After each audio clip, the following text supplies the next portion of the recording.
Good morning, everyone. 17 minutes after the hour. Welcome back to the Sunrise Show. Craig Froelich. Only one day until the Oregon primary and 175 days until Americans. It's the American Voter Countdown is what I'm calling it. And we've got on the phone with us Dr. Mark Christian. He's the founder of the the Global Faith Institute. The website is globalfaithinstitute.org. It's a wealth of information, wealth of knowledge, and the aspect of that Dr. Mark Christian has is, quite frankly, incredibly rare. I don't think I've ever heard of a born Muslim becoming a born-again Christian and escaping to America with his family and now taking the experience he has and the knowledge he has and passing it around to Americans so they can understand. And his 8-booklet series, the book we talked about, the third book is Infiltration. But Dr. Mark, thanks for being on the program this morning. You're traveling all over the country. You mentioned you were in Minneapolis this last weekend. You're going to be in Seattle in a couple of weeks. What did you find and see in Minneapolis? Thank you very much for having me. Yes, my experience this weekend, just yesterday, the day before, was very refreshing, to be honest with you. And here is why. The Muslim Brotherhood front groups in America, Islamic Society of North America, and others, and MSA, are relentless. They are going everywhere to share their message and try to destroy churches by removing Jesus Christ out of the message and trying to put that we all worship the same God and so forth. So my experience in Minneapolis is this. I spoke in Minneapolis and then I spoke in another church on Sunday, medium-sized church, a little bit away from the city. And the interesting thing is, and what's refreshing was, this church was approached by the Muslim Brotherhood front groups, and they had a speaker at their church telling them the whole bunch of lies about Islam, religion of peace, and we all worship the same God. But the great thing is the congregation and the other congregation that was invited as a joint kind of effort together was so upset from what that Muslim Brotherhood has to say, and they rejected it, and they invited me to clear up the air and do some damage control over there and see what's going on. So what is refreshing is people are responding by the truth and says, what you are telling us is a lie. In many other churches, I can tell you this, that there is lots of people come in and say stuff, and most of the people want to believe the lies. But this church rejected the lies, and other churches as well. And this is a great community. This is what really is, the core of America, where people actually, stand with the truth, and they recognize baloney when it is thrown at them, and they understand that this is lies, and they want to know what the truth is. It's interesting that the Christians, they're not in judgment. They just want the truth, right? They just want the information because they understand, and you say this many times, Muslims are the first victims. And coming out over the weekend, a young girl out of Pakistan, and she had to dress like a boy so she could play sports and do all those great things. And she had an incredible liberated lifestyle. And then as she got older, of course, at some point she had to change, and there was an issue of when she came out as a female. Then she found all of this bad attitude. So, once again, getting the truth and exactly what you're getting out to folks. The interesting part is, yes, most Christians want the truth, but the interesting part as well, there is some who wants to believe in some lies that sounds very good, so they can feel more reassured. But there is many who wants to know the truth, and this is what my experience this weekend was about. But what's happening is there is lots of Muslims who do not understand their religion. There is many Muslims who reject many of the ideas that within the ideology of Islam, but they are not courageous enough to speak out against it, or actually afraid to speak about it so they can be condemned by their own religion and by their own leaders and by their own families and countries and so forth. But, I was hoping America will be standing with those kinds of Muslims. Unfortunately, the current administration and most of the leaders in America at this point in time, they are standing with the Islamists, the people who push for the hijab days, push for the long beard, push for not shaking hands, with women, people who push for, separation between men and women and having nights for women only at swimming pools, public swimming pools, and others.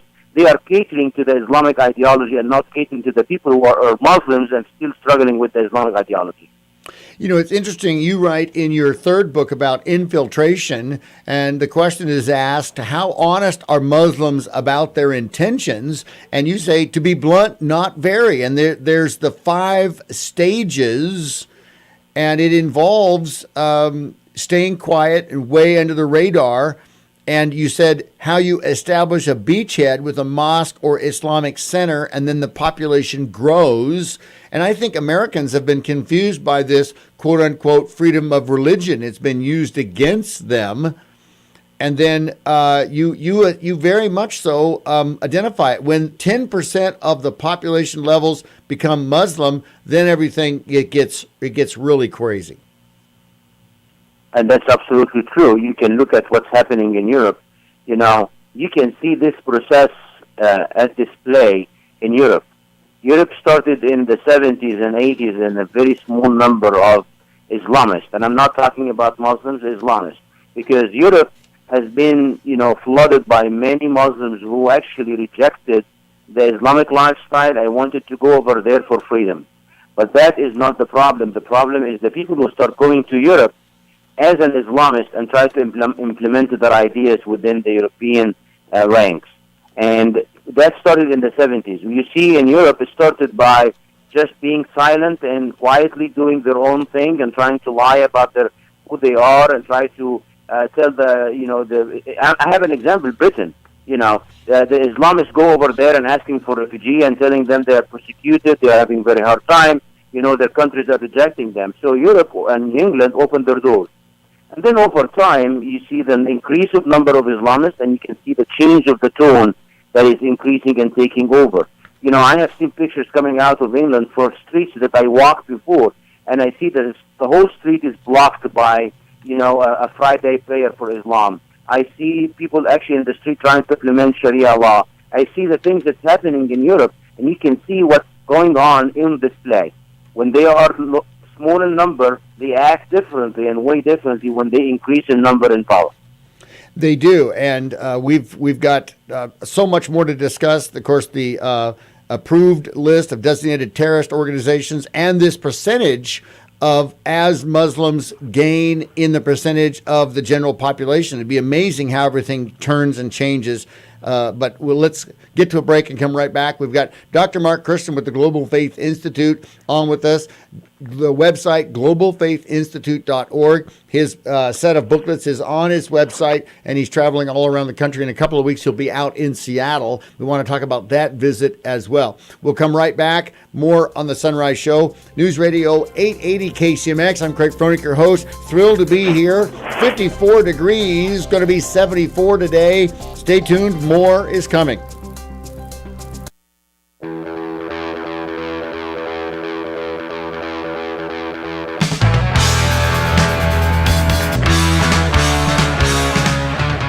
Good morning, everyone. 33 minutes after the hour. Welcome back to the Sunrise Show. Craig Froenig and continuing with Dr. Mark Christian from the Global Faith Institute, his website, globalfaithinstitute.org. And Dr. Mark, we were talking about infiltration in the country, and it was interesting. There's been many studies as the percentage of the population increases by the Muslim population, and they've identified Dr. Peter Hammond's book, Slavery, Terrorism, Islam, The Historical Roots and Contemporary Threat, and he writes that as long as the Muslim population stays around or under 2%, then Muslims are regarded as a peace-loving minority, but you get to 2 to 5% and 5% on, and anything at 10%, they increase lawlessness as a means of complaint about their conditions.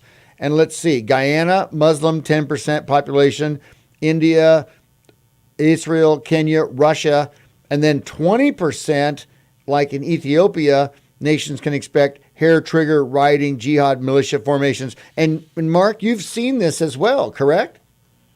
Oh, definitely I did. When I traveled throughout Europe and lived in England, in the late 90s and the beginning of 2000, and I have seen, the rise over there, and I've seen firsthand, I'm from the Middle East, so it's not like I I observe things. I live within things. Right. I met people and talked to them, and they were kind of the people around me. And what you are referring to is not just a theory; it's an observation. It's what's going on the ground. It's what other countries went through, and how America is heading that direction as well. And here is the thing: the only solution at this point in time, instead of us going on and making people afraid and being, trying to scare everybody, the best thing in America right now, if we want to make a difference like America used to do, and America has been always making a difference in the whole world, is you need to stand up right now for those Muslims who are, they do not have an ideology to start with, because there is no such a thing as peaceful Islam, but they are peaceful. You're right. And the only way is we can start giving them a stage, giving them a way to speak and give them some help. But the biggest problem in America right now that we are doing is we are catering to the Islamists.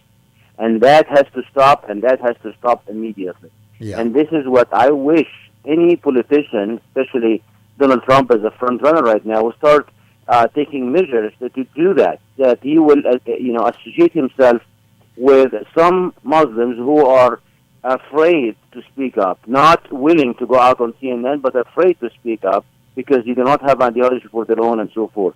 We have to change that. We have to change what's going on in America right now by catering to the Islamists and silencing everybody other than that. And, the extremists, because here's the thing, Muslims that have come to this country, that are in this country, for the most part, like you're saying, they want to lead a peaceful life. They understand. Not all of them, not all of them, Craig, and No. I don't actually want to say the extremes, because there is no such a thing as extremes or radical. There are people who are religious and people who are not, and there is no guarantee whatsoever that every Muslim will turn to be religious at some point in time.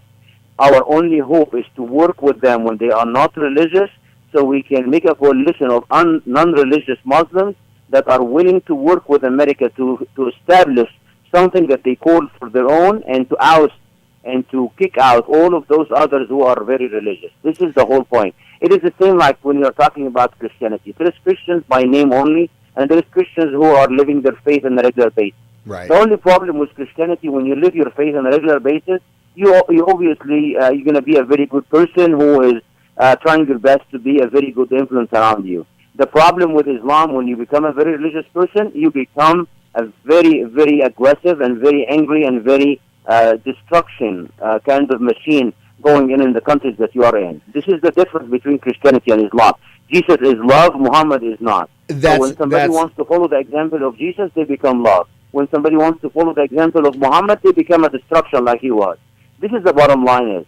So how can we deal with this? We need to go to those Muslims who are not religious, who do not care about their religion, that they are Muslims by name only, and try to recruit them and work with them and give them a stage so they can help us and help themselves to have some kind of a form of their own coalition to help those who are not religious and don't want to be a destruction.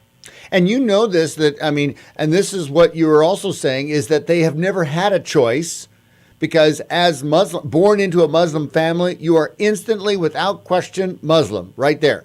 And so, yes, and then they cannot speak out against, so they are immediately and totally stuck if they don't care to be a practicing Muslim. As a matter of fact, it's not only that they don't have a choice other than to be a Muslim. If they choose anything else, they are supposed to be killed. It is not even like, by default, because you are born in a Muslim, you have to be a Muslim. There is a penalty for somebody who is supposed to be a Muslim and he's not.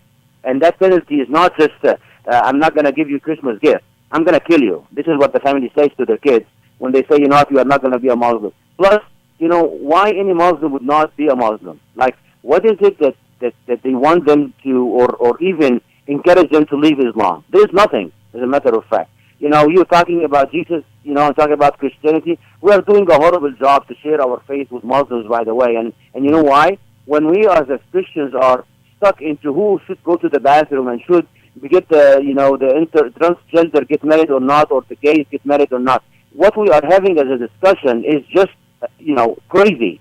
And it does not represent Christianity. It does not represent Jesus in any way or shape or form that can be appealing to anybody right now. We are divided. We are fighting among ourselves. We are judging everybody around us. There is lots of problems within the Christian faith itself, not because Jesus is not the best model and the only way to heaven, but Christians are a mess.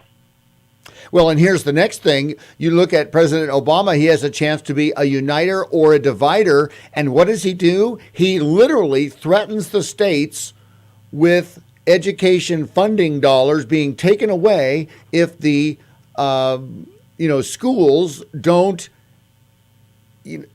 continue with the policy of allowing transgender and going into any bathrooms. They're not going to be building a special bathroom. It's craziness. President Obama is building his legacy on who's going to go to the bathroom and who is not, and sending a decree as if we are living in the Ottoman Empire, where the Caliph is sending a letter to the old schools in the whole country to tell them who's supposed to go to the bathroom and who's supposed to go, which bathroom they go to. This is crazy and this is nuts. America used to, even my son, who is just, a freshman in a high school, is telling me, we were, as a country, as I know in history, we used to talk about how we're going to get to the moon, how we can build the best jet out there, and how can we do the fastest, car and the fastest jet. And we are talking about who's supposed to go to the bathroom, what the discussion is going on in this country is horrific. Yes. It's beyond horrific. Why is it that the president has to take out of his time and who's going to poop where and who's going to pee where? This is none of his business whatsoever. No, and we have bigger issues to deal with, and here's the next thing. There's no judgment on LGBT or anything like that. That's not the issue. The issue in hand is the abusing of what's going on and the safety. If a real transgender goes to a bathroom and do her business or his business, nobody ever has a problem with that. You know why? Because I don't think there is a police checking penises and vaginas at the restroom. No. When somebody walks in and looks like a man, he acts like a man, he goes into a man bathroom. When somebody looks like a woman and goes to the woman bathroom, nobody bothers. But if somebody looks like a creep guy or a creep woman, walks in and it's not really a transgender but trying to be a pervert looking at other people's genitalia, then we have a problem. So I don't think there is a problem within the country over here. We have freedom. If you want to be a man, you be a woman, you do whatever you want to. If you want to be a Christian, a Jew, or a Muslim, or no believer whatsoever, you can do whatever you want to. Just do not push your agenda on me. And what Obama is doing is actually violating the First Amendment and violating the Constitution by pushing a group of people on others. This is wrong. This is not standing for the transgender. This is standing against America. Transgender has no problem in this country. Have you ever heard somebody is having a problem in the world to go to the bathroom before? If you see a very cute man walking into your bathroom and peeing, do you ever check their genitalia and see if they have a penis or a vagina? I know this is absolutely insanity, and it's like, okay, let's take a breath. But the next thing is the states and the public schools, everything else, they are in an absolute uproar right now. Yes, and they should be. Kids are confused, and the whole nation is in disbelief, actually. What is going on, seriously? I want to ask again, do we have a police at the front door of any bathroom in America that checks people's genitalia? No, I mean, it's just, how in the world do you enforce something like this? I mean, there is evil everywhere. There's bad people everywhere. There's just nothing we can do about that. That's the way of the world. That's where it is. And you want as much safety and you want the laws so that law. If you want to go to if me right now, try to shave, because I have to shave before I dress like a woman, because, it's going to be very creepy if I go with a long beard and a dress, okay? So if I shaved right now and acted like a woman, is anybody going to stop and say why you're walking to our bathroom? In America, nobody does that. If you are a real transgender and you are acting like one and you are dressed like a real good one, nobody's going to check you and say, you know what, you don't look like a woman. Maybe you look like a very ugly woman, but nobody cares. Exactly. It's just, the sad part is, and I talk about this, leadership. The children are looking to us to be leaders and do the right thing, and it's not happening. And I'm thinking, and I've been saying this for years, quite frankly, because the children are having to make decisions on their own information rather than depending on adults to set the standard and to set the model that they should be following. Look at the generation that were at schools when a Democrat president like Jeff Kennedy was in power, and he said his dream that we're going to put a man on the moon. And the inspiration that happens to those generations and what they did in America. And look at the generation right now that their president and their leader is telling them who's going to go to the bathroom. What kind of inspiration you are going and doing to the kids? When you are the leader of the free world, the most powerful man on earth, and you are taking out of your schedule, when you are building your legacy in the last few months in your presidency, and issuing a decree to all schools in America to say who's going to go to the bathroom or not. I'm speechless, Mark. I'm speechless. Unfortunately, And what kind of inspiration are you giving to the kids in schools? When they grow up, they say, yeah, this is the biggest thing I should deal with. Not putting men on the moon or trying to, solve world problems. I'm going to worry about who's going to go to the bathroom or not. This is the big issue. That what kind of college are going to go to? And let me just remind you that didn't Barack Obama win a Nobel Peace Prize? Yeah, good luck with that. I know it. The good thing is he has to get his prize before he starts his presidency, because if they waited for a couple of weeks, it's not going to go, Exactly right. Ladies and gentlemen, Dr. Mark Christian, I will remind you, he is an MD and also an OBGYN. So this is, when it comes to transgender and genitalia, Dr. Mark Christian is completely, experienced in that. But Mark, it's I'm an experienced in genitalia. That's right. Thank you, Mark. I appreciate that. I didn't mean it to sound exactly like that, but Thank you. All right. We'll be right back. More in the Sunrise Show. Dr. Mark Christian's website, globalfaithinstitute.org. Check it out. All of his booklets are there. And it's always a fantastic, incredible, and inspirational discussion. Dr. Christian, thank you so much. Thank you very much. All right. Take care. We'll be right back. More in the Sunrise Show when we continue. Ran long with that, but I tell you, this is, ladies and gentlemen, Americans, great Americans, have to step up. Let's have conversations about the issues that are affecting our families, our communities, our state, and our country, rather than where we go to the bathroom. More in the Sunrise Show after this. News Radio 880 KCMX. You can find us on the web, kcmxam.com. We'll be right back. 56 degrees, one day until the May 17th.